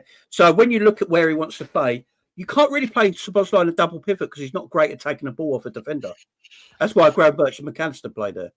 Szoboszlai has to play further up because out of all the three players, his ability suits more playing, giving him more of a free role because you look at him at Salzburg, Leipzig and Hungary, he can play off the wide areas. He's more attack-minded than the other two midfielders. But he's also got the athleticism and stamina and energy to go box to box for 90 minutes. That's why he plays in that area. So unless Slot wants to change things, like you say, Sam, I don't think there's going to be much difference from Liverpool 2024-25 season to 25-26 season. And I think like your scenario and Jerry's scenario includes us relying on Salah for creativity again the whole season, which I just don't want to happen. That's all I'm saying. No, but the midfield I get. See, you could be creative with the midfield we got if you get an extra body in there that's a bit more aggressive. Because you're not, I can't be sitting here being told that McAllister and Szoboszlai couldn't be creative. You know what I mean? I think McAllister is creative. I think Szoboszlai could be creative. Yeah. You know, you just got to, if you get an extra aggressive body in there, it depends what people see as creativity. See, I would say Liverpool's midfield under Jurgen Klopp was, like, no one would say it was creative, but what it was not. The most creative one was actually Fabinho. Yeah, but what you would say is, though, they won the ball back quicker than anyone else. We bullied other midfields in the league, won the ball back extremely quickly and gave it to our forwards in seconds. That could be seen as creativity in a kind of way. It's not finding the needle of a pass creativity. But the difference in that team, the difference in that team. Yeah. But that's what I'm saying. You could do it in different ways. No, the difference in that team is the guy at the 9, Firmino, because he was a fourth midfielder who created. And that's why 9's important next season for us. You don't have to say that creativity is Felipe Coutinho. Like, in my mind, when I say creativity in the 10 or through the middle, I just want to see more of a threat in the middle of the park. At the edge of the box, I want to see us creating more opportunities through the middle. I want to see us not have to rely on both of our wingers to pull the cat out of the bag every single game. That's all. Whether that's Cherky or whether that's adding whether that's replacing Gravenberch with someone else so that Szoboszlai can be more free, it doesn't really matter to me. All I want to see is that whoever is occupying the space that Szoboszlai occupies offensively has more of an impact on the game so that we add another element to our attack. Because if that position gets better and the 9 gets better, all of a sudden, you're a four-headed spear. I can hit you from the left. I can hit you from the right. I can hit you from the middle. I could even hit you from the edge of the box. That's all I want. Just because there's moments this season and there's periods this season where I just feel like we rely too much on wide play. And I don't want to be one-dimensional in our attack. And ultimately, for a large majority of the season, one player had 70% of our goal output. That's not something that I want. And he's a wide player. You know what's mad? Do you know what's mad? We could end this season with the 5th highest points total in Premier League history. Yeah, 94. Also, we've conceded. I think we got the best. We got the most clean sheets. We've won the most games. We've lost the less. We've scored the most. People looking in from the outside would say that's almost a perfect team. So if Slot's looking at that, like Jerry said earlier, why would he change too much next season? Do you know what I mean? Haven't we got like more clean sheets? And didn't we have that ridiculous record of being able to score more than 2 goals at home? Yeah, an insane amount. Look, the 2 things we need to change next season, and it's really this simple, is we need a number 9 that can score, because we just haven't had one this season. It's just a fact. Mhm. And we need to start scoring set pieces. They make so much of a difference in games. Like, Listen, that's it. I now Jamie explained himself, and I understand what he's saying. And I'm saying if we do get a DM and a striker, what you're saying also could work 100%. I'm and what Jerry said earlier on as well, 100% it could work.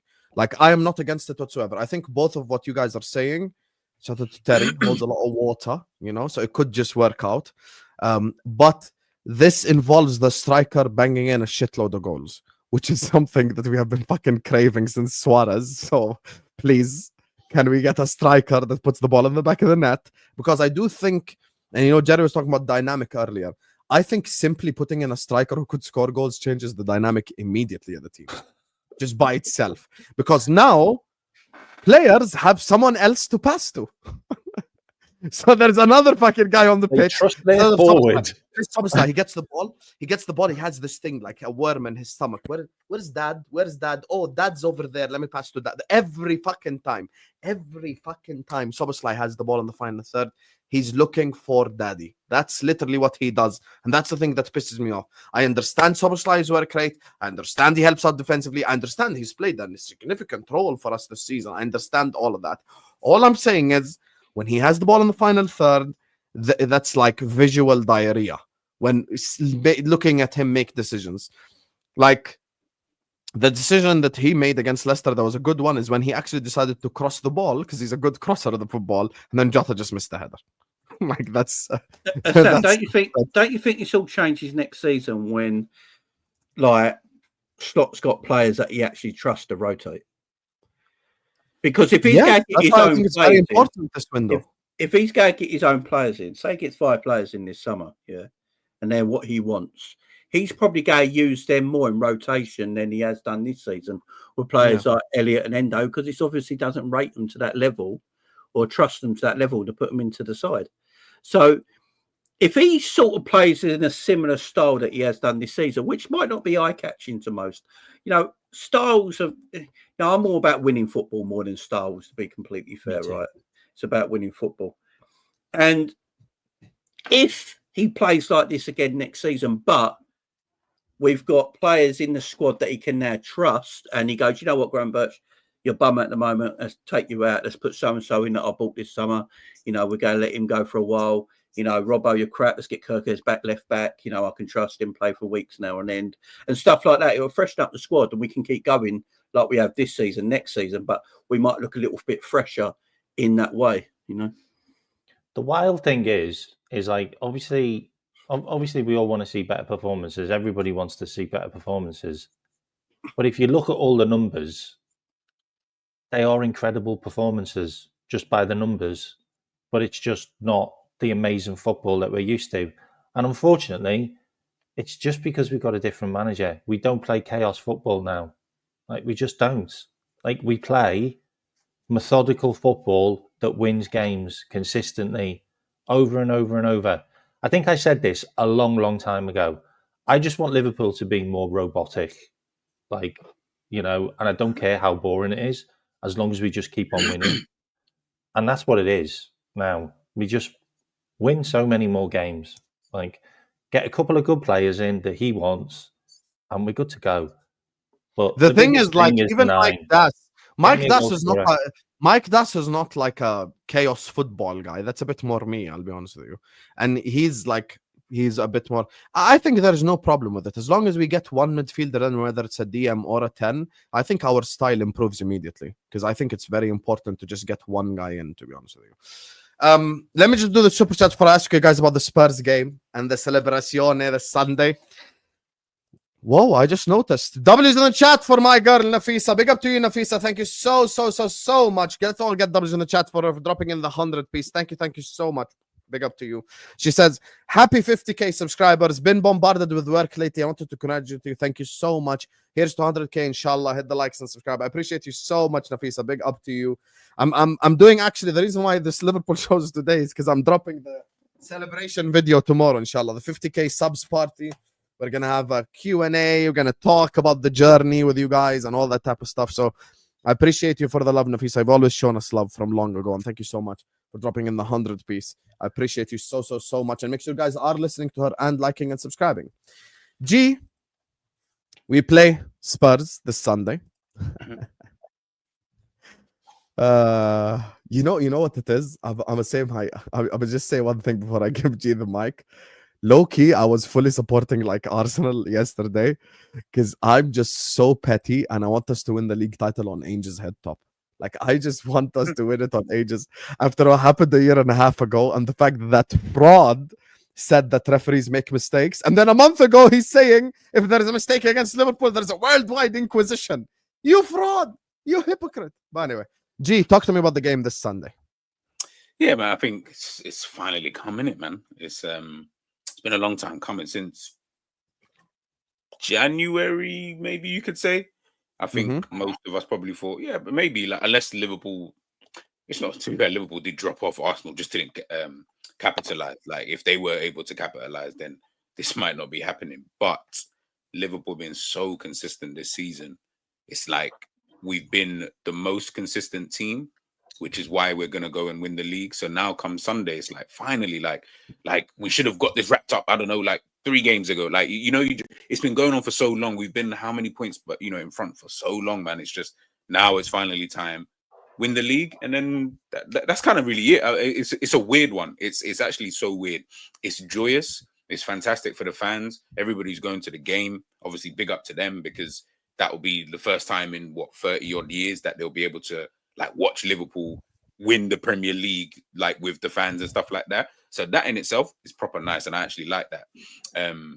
Yeah. There isn't really anything like. There's nothing really else to say. I think it's just like it could have been more interesting, yes, but like to Jamie's point, like does it really matter? Like you just want to win, innit? And I think that goes to everybody's point talking about slot and stuff. It's like, yeah, like you don't really care. You just want to obviously get the wins, but obviously Slot has backed himself into a corner, because if you play this shit football next season and you don't win, yeah, there's going to be some real questions asked. But in terms of for Sunday, we just celebrate, man. We celebrate. We're going to be on the timelines. People going to the game. People going to Liverpool who are not going to the game. Should be fun. I think just quickly, big up to Enz, guys. It's his birthday today. He turns Oh, 53. Happy birthday, Enz. He's 53 years old today. Obviously he's managed to tell us about the great days of Alan Hansen. He grew up watching him. So happy birthday to you, Enz. Everyone, please, in the chat, wish him a happy birthday. Big up to you, Enzinho. Anywho, yeah, go on, Mike. We have listen, a lot of people aren't talking about it. And we can win the league this Sunday, but I don't think that that's the most important thing that we can do. We have 5 games. This Liverpool team has 5 games to get Mohamed Salah 3 assists. If we get him 3 assists, if we get him 3 assists, that's 21. And Jota should have gave him 1 against Leicester. The fucking I know. Yeah. And listen, and the only reason why I'm saying that that's the most important thing is because, as Jamie referred to, this league is wrapped, and we can end this on 94 points. It is what it is. Even if we draw, we're gonna win this league. Because if we draw, we could draw the next 5. We could draw the next 3 games and still win the league. It doesn't matter. The league is over. Yes.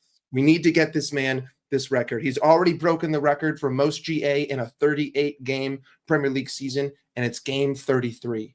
We need to get him to that 21 mark. Everyone needs to be for him, getting him the ball as much as possible, because at this point, I just want as much to happen this season to fuel as much banter towards opposing fans. We need to make him the GOAT.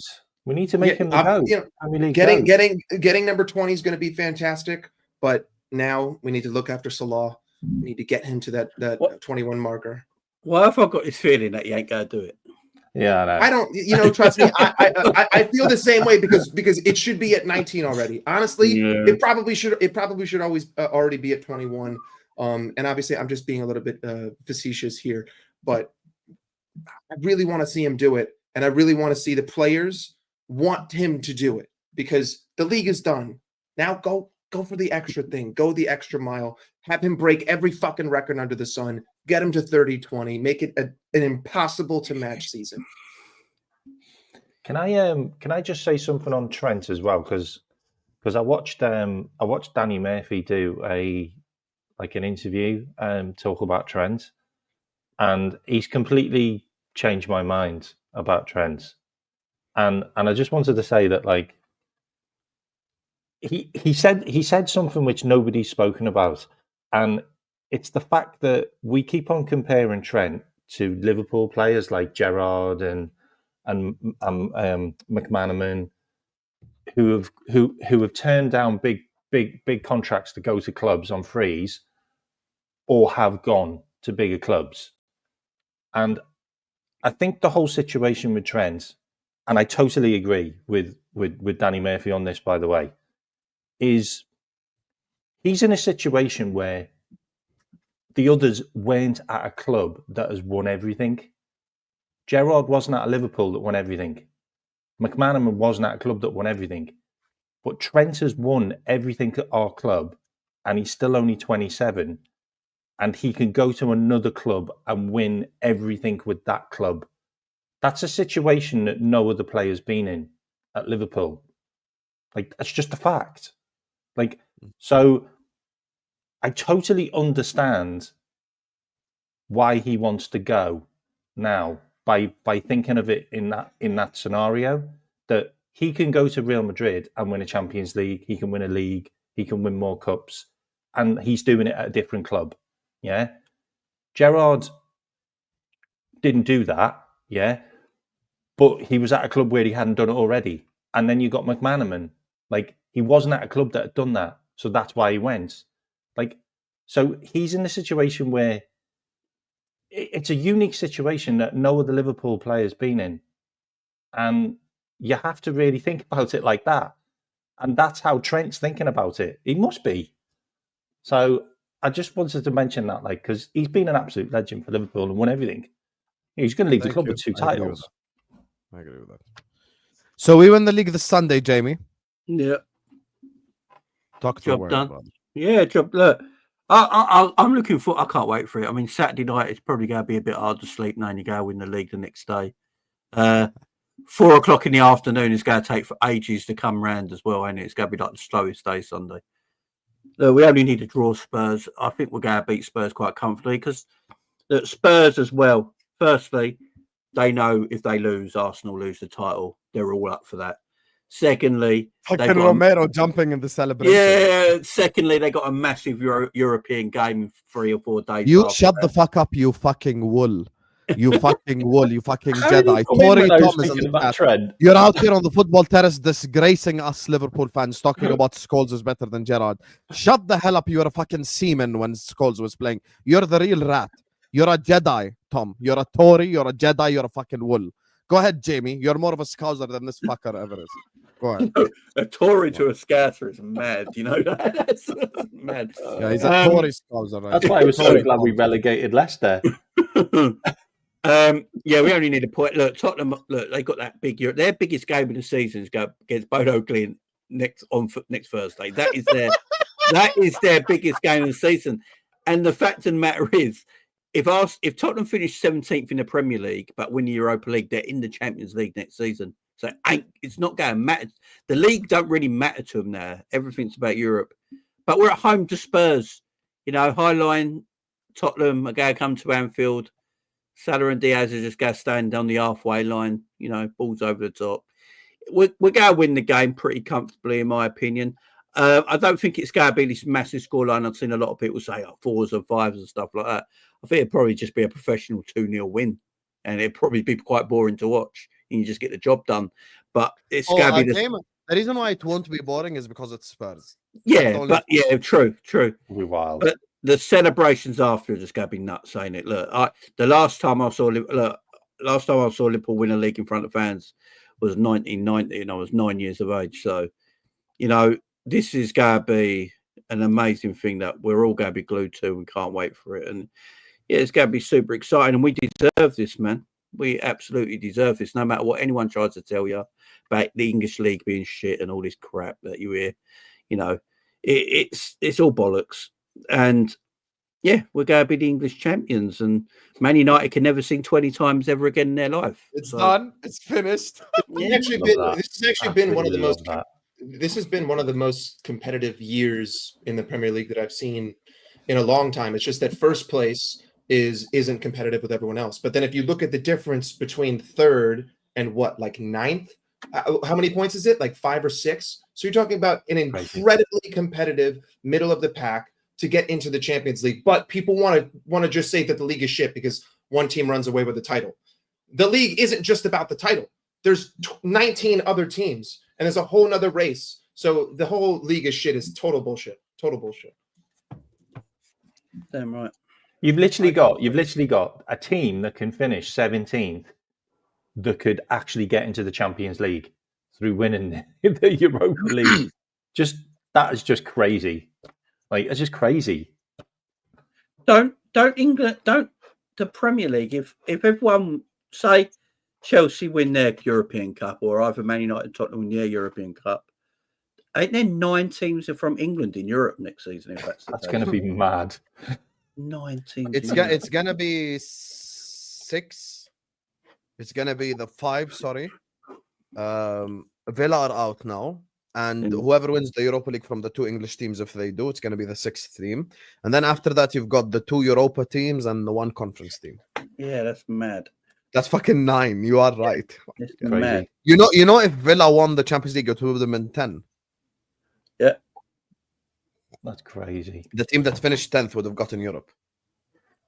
Crazy times. Jerry, your thoughts on the game this Sunday?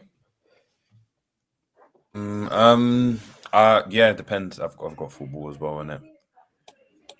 I've got football, so if the guys are playing football, I'm watching that, and then I'll be having an eye on the game. But for me, it's done, isn't it? Whether you win it now, whether you win it in 2 days, it's for me the excitement from it's gone. For me, it's just like, oh well, they win it.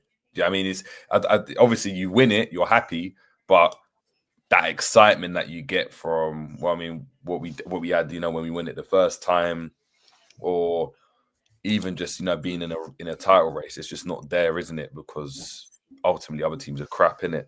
So it is what it is. It's like, we won it. It'll be good for the fans. I'm not booking a hotel to stay in Liverpool, anything like that. I'll enjoy it from the comfort of my home. And I'll just obviously look towards the trophy lift as opposed to like, we've won it, but we've got to kind of wait for the trophy. I don't know how that works. End of the season, ain't it? We get it when Palace win. For me, that's the one that's I mean, it's got a bit more oomph to it. Just winning it and securing it will make, I don't know, it feel like the season just petered out because we've got left to get. Like, it's not like, can we get 100 goals? There's nothing left riding on it. It's you win the league and it's Mo's got to break Henry's record. That's what we have to look forward to. 21 assists. Yeah. Can I be petty for 1 second? Am I allowed to be petty for 1 second? Yes. Right, I'll go be petty. So, when Arsenal won the Invincibles, they won 26 games that season and draw 12, Liverpool have won 25 games already this season with 5 games to play. And they've already scored more goals than the Invincible team did. So I just want to just throw a bit of pettiness out there because I like being petty. All this league is shit thing because you got La Liga and Italian football hipsters that tell you otherwise. No, fuck that shit, man. It's the best league in the world. Is all of this just based off of like perception? Like, because you're right, you're 100% right. If people think it's shit, in your opinion, obviously it's not shit, and that's fair. But if people do think it's shit, then it's just shit. Like, I think it's just now what we're seeing in terms of what people like, what people don't like, because you guys are talking about like points and stuff. Like points can't equate to the quality of a league because everything is always going to be contextual.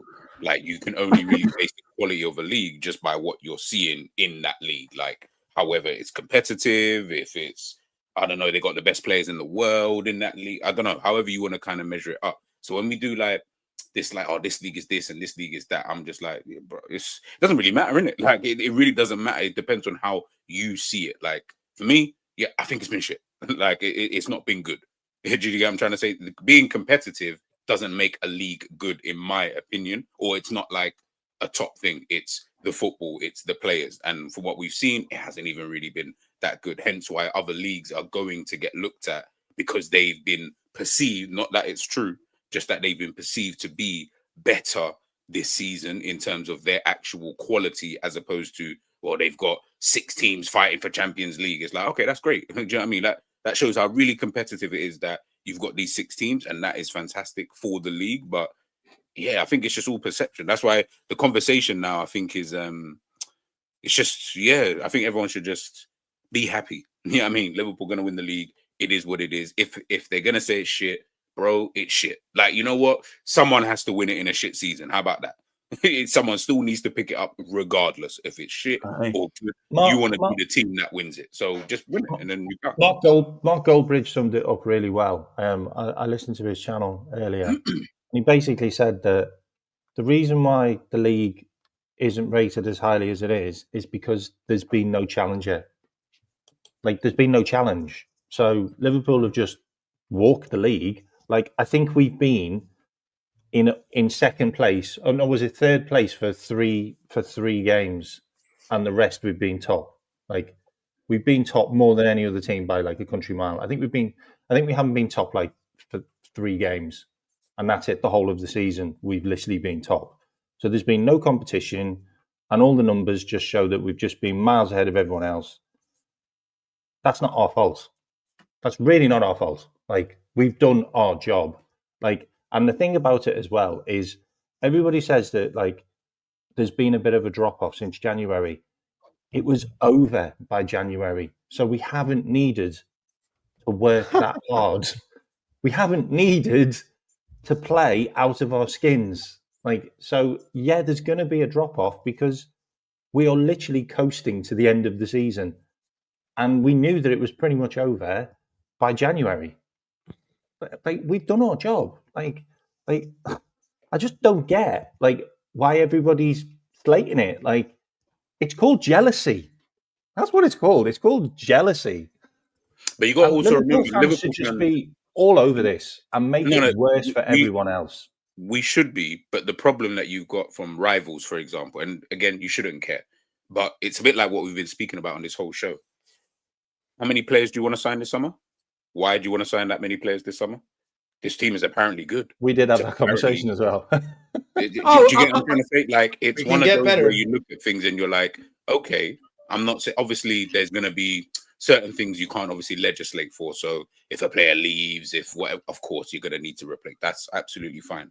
But let's say even just everybody here as a base example wants at least like 5 players. Just as an average, you might want less, I don't know. But let's just say on average, you want about 5 players. You got other players who still don't even rate. You got other fans who still don't even rate the other players. So remember, we're vibrating all of these words out when we have these conversations, when we're on socials, when we're at games and stuff like that. Like, we're talking about this stuff. We'll sit here and analyze this guy shit, that guy shit. We need to get this guy. You guys have spoken about if the tactics did this, that, we need to get this guy and that guy. And these times Dom has played how many games this season? And we're talking about getting someone else in. That to me, that doesn't even make sense. Do you know what I mean? Because in my head, I'm like, well, why would you swap that guy when he's been integral to what you've been doing? But you know why? It's because we want something different. So when other fans hear this, of course, they're going to be like, yeah, it's shit. If you've got Liverpool fans also saying their team is shit, like it's just an obvious thing. But we don't help ourselves in this conversation. This is what I'm saying.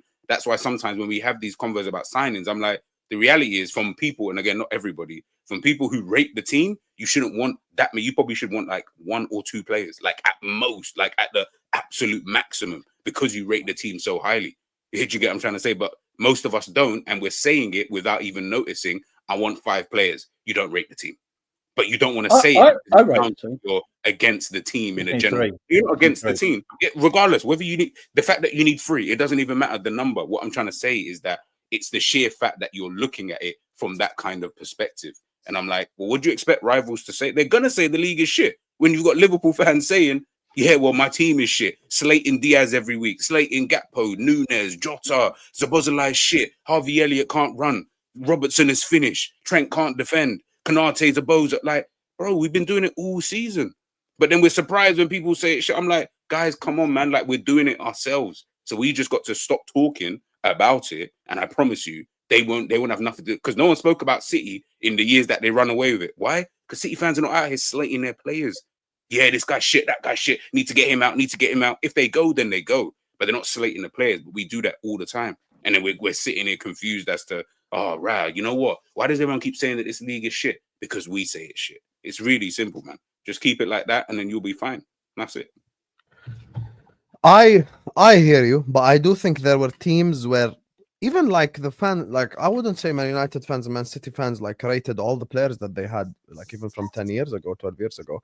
There must like when remember the Van Persie League, there might be a lot of Man United fans at the time who wanted a lot of the players replaced because they were old. Gee, etc. you're not a Barcelona fan, are you? You just dropped that one.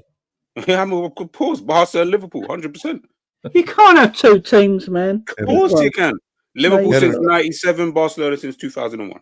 But all I'm gonna say to G's comment is I hear what you're saying and it makes logical sense, but in my mind, no matter how good you are, there's always room for improvement. Like as a fan, you know, the person who I look up to the most from a competitor in any sport is Kobe Bryant, right? Like job's not finished, always can get better. It doesn't matter. I don't care if you win the treble, go out and win 5. There's not even 5 trophies. I don't give a shit. Do it. Figure out a way to make it happen. Win the fucking Community Shield, win your preseason trophy, count them. It doesn't matter. To me, I always want to see improvement. That was the biggest thing after we won the Champions League and after we won the Premier League the first time. Why aren't we improving? But again, you know, whether you want to say that's I view these players as being shit or it's just I think that we can get better and maybe my rhetoric is making it seem like these guys are total ass. I just want to see improvement year over year, no matter how good we do, no matter how, like I always want to see us try to beat what we did the previous season. And maybe it's just a language difference and people just interpret things differently and they think that we're just saying everyone's ass. I just think that No. But Mike, but we are like we actually are calling these players. Like I've literally heard every one of us on this panel. Yeah. Everyone. And myself included, we've called these players arse. Like, and I'm not saying. By the way, that is fine. You can. I'm not saying you cannot do that. I'm not saying it's wrong to do that. Like, I don't want to get that misconstrued in what I'm trying to say. But what I am saying is, then we can't then be confused when other people aren't really, and not that we should care, but then we're crying about it to them, saying, "Well, you should respect us." We don't respect ourselves. So why the hell are we going to get other people to respect what we're doing when we don't even respect these guys anyway? We literally call these guys art. Like we've been on stream, guys. I've been with every single one of you. We've literally said shit. We've said he needs to get out of the club right now. Guys are trying to sign petitions to get Nunez to leave. I'm like, well, Darwin, by the way, is a generational talent. I just need to put it. There you go. Diaz is a generational talent as well. I don't want no smoke no more. So yeah, Diaz. Like it's just. By the way, again, it's all right to not like players. Like I don't want people to think, oh, but you're not. Bro, you can like whoever you want to like. That's not the issue. But you cannot then be confused later on down the line when people then don't respect it. When you are trying to make your point about, yeah, but this is great and what we're doing is great. It's like, well, this doesn't make any sense because you just said that this person was shit. You've just said that this guy can't pass. You just said that this guy should move into number 10. Two things can be true though. But I disagree with you because this is I do think this has happened throughout history though, G. Like the Van Persie League that Man United won, I still think United fans were criticizing. No, Husam, they were not doing that. No, they weren't doing that. They weren't doing that. They 100% were not sitting here talking about almost half of the team. They weren't. They were saying cleverly. The amount of friends that I've got of United fans, I promise you, during that time, they were just rating everybody. They were saying cleverly. They were saying cleverly is the best English midfielder, and that literally, like I promise you, they weren't looking at it in the way that obviously maybe time has changed and moved on with social media and the way that things are getting perceived. Yeah, that's the big difference here. It's going to be a big difference. But I promise you, at that point in time, they weren't like. I promise you, they were not sitting there saying, "Yeah, well, Clevy's shit. Clever is shit." Are you sure? What during that season when he was playing the way that he was probably playing to the level of like Dominic Szoboszlai, like if we try to like the equivalent. Yeah, but all these like United fans and City fans and stuff that we've seen or we've like had around in our regular lives would always say like, "I want to sign player X in position Y. I want to do this." There will be I am getting your point. There are some players that they did not rate. There are some players that like even from the latest like City winning sides, like you could go to the first one, City fans wanted Mangala gone. They wanted Claudio Bravo gone. They wanted multiple different people gone. They wanted Angelino gone, the left back, the bald Spanish guy. Like there is even now City fans from like Walker, they wanted him gone. They wanted Kevin De Bruyne gone.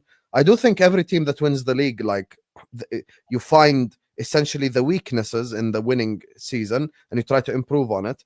But the key difference you said it is the world of social media. Everything is hyper analyzed now. Yeah, Like I do. everything will happen.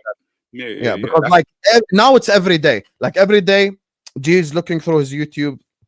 Someone's calling Diaz shit. Someone's calling Nunez shit. Blah blah blah. Not me. I think this is the key difference. The fact that it's happening in the social media era, so it's just consistent, like day in day out, fucking streams. But like people would criticize back in the day. They just didn't have microphones in front of their face as they're talking. That's what I think. Like JB, you said it earlier. Like I don't know. I've not looked at the league table to see whatever. I don't know if Liverpool got the most goals this season. I don't know. I'm going to assume we've got the most goals this season, right? By like 13. I'm pretty sure that we would sell the entire forward line bar Salah. I'm more than confident that you would. I would keep Diaz. Maybe Gakpo. Some people will just keep for the sake. No, of I'd still Gakpo. I'd keep Luis Diaz. I'd keep Mo Salah, and I'd keep Jota. But most of the fan base would let every one of them go, and I'm pretty sure if a bid came in for all of those players, we're not sitting here saying we need to keep him. We have to. Do you know what it might be? Do you know what it might be? I agree with what you're saying. You do make a lot of good points. What I think it might be with Liverpool this season, that we are looking at our squads come to the end of their cycle. And they're all good footballers that have gone on to win the Premier League. But I think we can tell that their cycles come to an end. So we need to move some players on to keep ourselves at the top of the level for the next seasons going forward. So I think there's always going to be a team.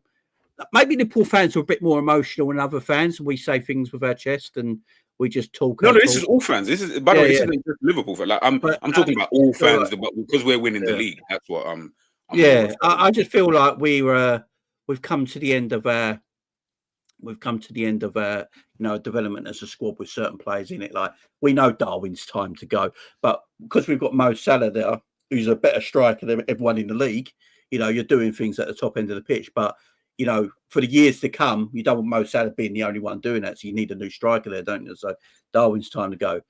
Cody Gakpo, who I do like, you keep Luis Diaz because he's a generational player. And things like that, yeah. So you move on. So, yeah, you got to, as someone says in the chat, you got to trim the fat occasionally, No, it's like I said, it's not just this. And obviously, we are Liverpool fans, so we're looking at this from. I'm just looking at this from this perspective because we're the ones who are not getting that because we've won the league in it, so it doesn't really matter what anyone else says. But we're the ones looking at it from that perspective of like, well, the question's always being asked, like, well, why are people not respecting it? And I'm like, well, if you've watched Liverpool content creators, if you've just even listened, heck, when I've gone to games and I've listened to fans talk about players, there's this kind of level of like, oh, okay, fair enough. Like he's kind of shit. I would sell him. Wouldn't really mind selling. And you're like, right? Can I just the guys are winning the league? That's crazy. Can I just mention something on that, G? So you mentioned that that the fan base isn't respecting the team and the manager and stuff like that, which we aren't. Like there's fans that were asking for slot out when we lost the game against PSG, which I think is wild. Yeah. So you're talking about like Manchester City, for example, yeah, and then maybe you talked about Manchester United as well. How was our fan base after we won the league the following season, or how was our fan base after we won the Champions League and finished runners-up? Were any of us calling for any players to leave the club then? Because I know I wasn't. I was fully behind. Because it was a good team. It was a very good team. Yeah. Well, we haven't won the league in like how many years now? We're looking at 6 years, is it? Is it 6 years? It's been a week. It's been a week on Sunday. No, I mean previously. Yeah, 2 and 5 years. 2 and 5 years. Yeah, so it's 5 years. So, we've had 5 years of not. I hear you guys all make valid points. I just think it's the change in fucking social media era, bro. Like every time a player has a bad game, it's the end of the world. Can you imagine? Just take yourself back, teleport back to 2005 Champions League final, add Twitter to that. Oh, Nesta's a bottle job. Maldini's a bottle job. You can never say Kaká's better than Romario. Like it's going to be the same exact thing, to be honest with you. No. These bums were 3-0 up against Liverpool. There is no way they allowed Milan Baros to win a Champions. Like it would have been the same exact thing. It's the social media. Want to know who suffers from that in a different sport? LeBron James. Because Michael Jordan back in the day, there was no like consistent like you know, the chosen one became the frozen one every fucking day, you know. So it's just Can it's you just the can you different element. imagine? Can you imagine Twitter with our Champions League comeback Yes, that's what I'm saying, with bro. Gerrard? People would have been calling Maldini a fucking bottle job, bro. Big up to Lee Robinson, who says, "Are Newcastle not finishing top 5 or Sam?" When did I say that? That must have been AI. It must have been AI, brother. That ain't me. I've never said that. Yeah, it must be a mistake. Lovely. Hopefully you don't finish top 5. Isaac, I want you, brother. Save me. Big up to Sally, who says, Arsenal fan here. People saying league is shit to scope. I appreciate that. See, there have been a couple of, like 5 honest Arsenal fans on the planet. We appreciate you all. Thank you for being fucking 5. honest. 5. Yeah, I'm being generous. Big generous. 5 honest Arsenal fans. Big up to the 5 fucking honest ones. You get me? But big up to you, Sally, anyway. What is this? Big up to breaking news? Jason. Sorry. Just a little correction. If Villa win the Champions League and finishes 7th, they would have taken the 5th place. This is not true, Jay. They No, made it's the not true. announcement that they would have allowed the 6 clubs to go to the Champions League. It Top was 5. fully, it was a whole article. It was spoken about. They were going to allow all 6 clubs to go to the Champions League because England has the strongest coefficient anyway. So, yeah, big up to you, Jay fan. Anyway, guys, we're going to wrap up the stream here. Thank you to Jamie, Kmack, JJ, G. Big up to Mike as well. All their channels in the description. GTVFC, Jerry James Show, the Kmack channel, Jamie Phillips Football Chats, all in the description, and Mike Dass's channel. One day he's going to create a stream. We're going to be redirecting you to Ziad's zone, ladies and gentlemen. So go spam his chat with Endo 1-0 Caicedo. That's what we're doing, guys. Okay?